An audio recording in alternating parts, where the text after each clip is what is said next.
I always had an adventurous streak in me, and nothing thrilled me more than the idea of exploring the bustling heart of the city at night. The neon lights, the distant hum of traffic, and the promise of hidden corners filled with secrets drew me like a moth to a flame. Little did I know that my craving for adventure would lead me down a path I could never have imagined. It was a crisp, moonless night when I decided to venture into the city's depths. The streets were eerily quiet, a stark contrast to the chaos they'd been during the day. I felt a strange thrill as I strolled through the deserted alleyways, the echoes of my footsteps serving as a reminder that I was alone in this concrete jungle. My aimless journey eventually led me to a dilapidated building that stood in stark contrast to the modern skyscrapers surrounding it. Its windows were broken, and graffiti covered its walls like cryptic hieroglyphs. My curiosity got the better of me, and I decided to explore its dark interior. Stepping through the shattered entrance, I was immediately enveloped in darkness. I fumbled for my phone and activated its flashlight, its pale beam revealing a decrepit lobby. The walls were adorned with faded posters from a bygone era, and the air was heavy with the musty scent of decay. I ascended a creaky staircase, each step groaning in protest beneath my weight.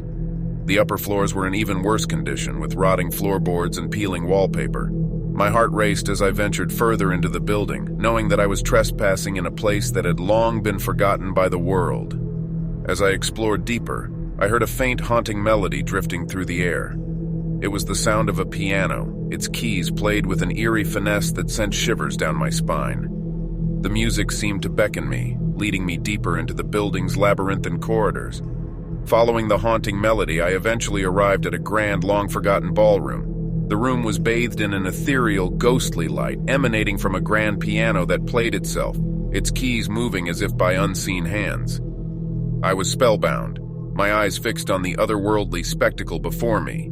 And then she appeared, a woman in a tattered evening gown, her eyes hollow and her skin ashen. She approached the piano, her movement slow and deliberate. Her fingers danced across the keys, producing the haunting melody that had drawn me here. I wanted to flee, to escape this surreal nightmare, but I couldn't move. It was as if an invisible force held me in place, keeping me rooted to the spot. I watched in terror as the woman's head turned slowly to face me, her eyes devoid of life, yet filled with a malevolent intelligence that sent a chill down my spine. "Join me," she whispered, her voice a hollow, melodic echo. "Join me in this eternal dance." Before I could react, she extended her skeletal hand towards me. I felt an irresistible compulsion to take it, to become a part of this spectral waltz. My hand trembled as it met hers, and I was pulled into a nightmarish dance, swirling and twirling around the ballroom with a figure that should have been long dead. The music grew louder, more frenetic, and I realized with growing horror that the otherworldly dancers that had once been mere shadows on the periphery of my vision were now very real. Their faces contorted in agony as they danced, their eyes pleading for release from this eternal torment. As the night wore on, I felt my strength wane, my breath coming in ragged gasps. The dance was draining the life from me, and I knew that I was trapped in a macabre nightmare with no way out. The woman's grip tightened, her fingers like ice against my skin as she whispered in my ear, "You are mine now, forever." In that moment, I understood the true horror of the city at night, its hidden secrets and the darkness that lurked just beneath the surface.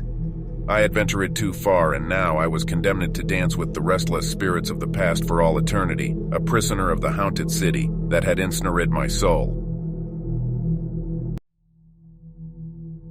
The city never sleeps, they say. It's a place where dreams come true. But tonight, I was about to live a nightmare. It all began when my friends and I decided to go out for a night of revelry in the heart of the urban jungle. The streets of the city were alive with the pulsating rhythm of life. Neon signs bathed the sidewalks in a vibrant, eerie glow, casting long, distorted shadows that danced with every passing stranger. My friends and I were excited, filled with the kind of anticipation that only a night in the big city could offer. We started at a trendy rooftop bar where the city skyline stretched out before us, glittering like a sea of stars. Laughter, music, and the clinking of glasses filled the air as we celebrated the weekend's arrival. The atmosphere was intoxicating, and for a while, it seemed like the perfect night.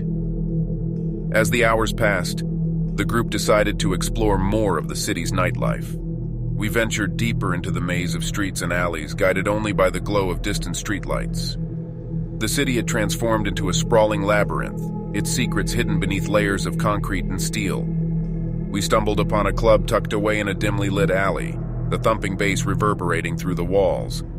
The facade was unassuming, but inside, it was a different world. A world of frenzied dancing, dimly lit corners, and people lost in their own private moments of hedonism. Hours seemed to slip away, and the night took on a surreal quality. Faces blurred into a mosaic of emotions, and the music became a hypnotic rhythmic chant that held us in its thrall. It was easy to forget the world beyond those walls, to lose ourselves in the pulsating heartbeat of the city's underbelly. As the night wore on, my friends and I found ourselves scattered across the club. I felt a sense of unease gnawing at me, a creeping paranoia that whispered in the back of my mind. I tried to shake it off, attributing it to the unfamiliar surroundings and the alcohol coursing through my veins. I decided to step outside for a breath of fresh air, away from the oppressive heat and the crush of bodies. The cool night air hit me like a welcome embrace, and I leaned against the brick wall, taking in the city's sights and sounds. But then, I noticed something that sent a chill down my spine. Across the street in the dimly lit alleyway, a figure stood in the shadows. It was too far away to make out any details, but the way it stood there, motionless, sent shivers through me. I had a gut feeling that something was terribly wrong. I turned to head back inside, but a voice from behind made me freeze in my tracks. It was my friend Sarah, stumbling out of the club with a dazed expression. "Hey," she slurred, "come with me. I found something cool." I glanced back at the alley, but the figure was gone. My unease deepened, but I followed Sarah into the darkness, the echoes of the club fading behind us. Sarah led me through a labyrinthine maze of narrow alleys and deserted streets. It was as if we had stepped into a different city altogether, one that existed in the shadow of the one we had known. The streets grew narrower, the buildings taller, and the sense of isolation more profound. Eventually, we arrived at a decrepit building, its windows boarded up, and its facade covered in graffiti. Sarah pointed to a narrow, rusted staircase that led down into darkness. "Look what I found," she whispered, her eyes gleaming with excitement. My heart hammered in my chest as I hesitated at the top of the stairs. I couldn't see where they led, and a sense of foreboding settled over me like a shroud. "Sarah, we shouldn't be here," I said, my voice trembling. But she paid no heed and began to descend. Reluctantly, I followed, my footsteps echoing in the narrow, claustrophobic space. The air grew colder, and the distant sounds of the city faded to a muffled whisper. As we reached the bottom of the stairs, we found ourselves in a dimly lit chamber, its walls covered in eerie symbols and strange writings. In the center of the room stood an ancient-looking door, adorned with ornate carvings. Sarah approached the door with a strange determination, as if she were in a trance. She reached out and pushed it open, revealing a pitch-black corridor beyond. "Sarah, we need to go back," I pleaded, but she ignored me and stepped into the darkness. Reluctantly, I followed, my heart pounding in my chest. We walked for what felt like an eternity, the corridor twisting and turning, the air growing colder with each step. I had no idea where we were or what we had stumbled upon, but I knew one thing for certain: we were no longer in the city we had known. Suddenly, the corridor opened into a vast, cavernous chamber, illuminated by a sickly green glow. In the center of the chamber lay a grotesque, otherworldly altar, and gathered around it were shadowy figures, their faces obscured by hoods. I gasped, my breath catching in my throat as I realized the truth. We had stumbled upon a ritual, an ancient, forbidden ritual that was beyond our comprehension. Sarah stepped forward, and the hooded figures turned to face us, their eyes glowing with malevolence. It was then that I knew we were in the presence of something ancient and malevolent, something that had been waiting for us. I grabbed Sarah's arm, desperately trying to pull her away, but it was too late. The figures chanted in a language I couldn't understand, and a sense of impending doom washed over me. In that moment, I knew that our night in the big city had taken a horrifying turn, one from which there was no escape. We had ventured into the unknown, and the darkness had claimed us as its own. As I boarded the subway train, I couldn't help but wonder how many others had been drawn into the same trap, lured by the city's seductive call only to be ensnared by its malevolent forces. The city that never sleeps held more secrets than I could ever fathom, and I had glimpsed only a fraction of its dark and twisted mysteries. The city that never sleeps had always held a strange allure for me. Its glittering skyline, bustling streets, and vibrant nightlife were like a siren's call, drawing me in. That fateful night, the temptation became too strong to resist, and I ventured out into the heart of the metropolis. The clock struck midnight as I descended into the subway station, the harsh fluorescent lights casting long shadows across the platform. There were few souls around, just a scattering of late-night travelers and the occasional homeless person seeking refuge from the cold. My footsteps echoed through the deserted corridors as I made my way to the subway train. The familiar hum of the approaching locomotive reverberated through the station, and I stepped onto the nearly empty carriage. I chose a seat by the window, settling in for the ride. As the train pulled out of the station, I gazed out at the dark tunnels rushing past. My reflection stared back at me, distorted by the glass, and for a moment I felt like a stranger in my own skin. It was as if the city had transformed me, its influence seeping into my very being. I reached my destination, a neighborhood known for its vibrant nightlife. Exiting the station, I was immediately engulfed by the pulsating energy of the city. Neon signs bathed the streets in an otherworldly glow, and the cacophony of voices and music filled the air. I decided to explore the labyrinthine alleys and hidden gems that only revealed themselves to those willing to wander off the beaten path. The narrow streets twisted and turned, and I felt like Alice in Wonderland, lost in a maze of surreal experiences. As the night wore on, I found myself in a dimly lit alley that seemed to stretch endlessly. Graffiti covered the walls, and the flickering streetlights cast eerie, shifting shadows. I quickened my pace, a sense of unease settling over me. Suddenly I heard a voice, a soft, melodic whisper that sent a shiver down my spine. It seemed to come from the darkness itself, beckoning me closer. Against my better judgment, I followed the voice, my footsteps echoing through the desolate alley. At the end of the alley, I discovered an open door, revealing a dimly lit, decrepit building. The voice seemed to emanate from within, and I hesitated on the threshold. It was a voice filled with promises and secrets, a voice that drew me deeper into the abyss. With trembling hands, I stepped inside, the door creaking shut behind me. The interior was a stark contrast to the bustling city outside. The air was heavy with an oppressive stillness, and the walls seemed to close in on me. I ventured deeper into the building, guided only by the haunting melody of the voice. The corridor twisted and turned, and I felt like I was trapped in a labyrinth with no way out. The dimly lit rooms I passed were filled with eerie artifacts and unsettling sculptures that seemed to watch my every move. Finally, I reached a large, ornate door adorned with intricate carvings. The voice grew louder, more enchanting, and I couldn't resist its call. With trembling hands, I pushed the door open and stepped into a room bathed in an otherworldly crimson light.